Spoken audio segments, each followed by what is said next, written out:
नहीं जानता।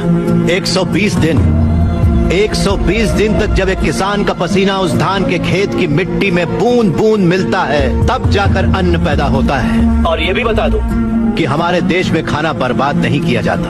अगर वही देश किसानों को बर्बाद होता देखता रहे तो फिर हम किसके पास जाएंगे? खाना खिलाने वाले से कहा जाता है अन्नदाता सुखी भवतु। ये अन्नदाता है कौन? खाना पकाने वाला या परोसने वाला नहीं है, अन्न उगाने वाला है। और ये खेती जैसा उपहार ईश्वर ने हमें दिया है। सेल फोन के बिना हम जिंदा रह सकते हैं, टीवी और एसी के बिना भी हम लोग जिंदा रह सकते हैं। जो टीवी और एसी बनाते हैं वो करोड़ोंपति हैं, लेकिन अन्न उगाने वाला वो गरीब किसान इतनी कड़ी मेहनत और धूप में पसीना बहाने के बाद दिन ब दिन गरीब होता जा रहा है। फैक्ट्रीज लगाना गलत नहीं है, बिल्कुल सही है, लेकिन खेतों को बर्बाद करके फैक्ट्रीज लगाना गलत है।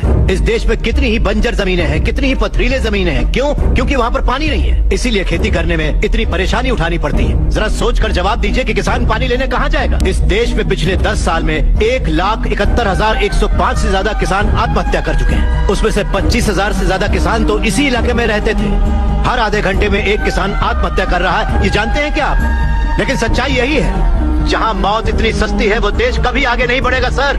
तकरीबन 10 लाख से ज्यादा किसान अपना पेट पालने के लिए गांव छोड़कर शहर में मजदूरी करने आ जाता है। जो हमारे देश की रीढ़ की हड्डी है वो बिल्डिंगों में चौकीदारी करता है। जो किसान हमारा भगवान है, अन्नदाता कहलाता है, वही मंदिरों के सामने भीख मांगता फिर रहा है। बातों पर मत जाइए, जमीन पर आ जाइए।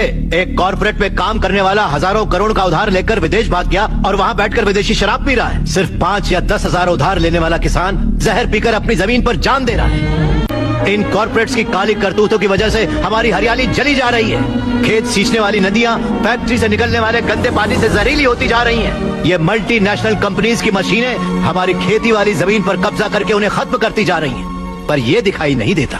इन फैक्ट्रीज की बात कर रहे हैं आप, सारे हेल्दी फूड्स में मिलावट करके ये उसे बर्बाद करते जा रहे हैं। अंडे को शैम्पू में, गाजर को क्रीम में, सोया को साबुन में। 2 रुपए का अंडा 10 रुपए में, 10 रुपए का गाजर 100 रुपए में खरीद रहा है ये कॉर्पोरेट वर्ल्ड। इस रेट पर क्या कोई गरीब खरीद पाएगा? फिर भी ये पैसा किसान या गरीब तक कभी नहीं पहुंच पाता है, क्योंकि बिचौलिए ले जाते हैं।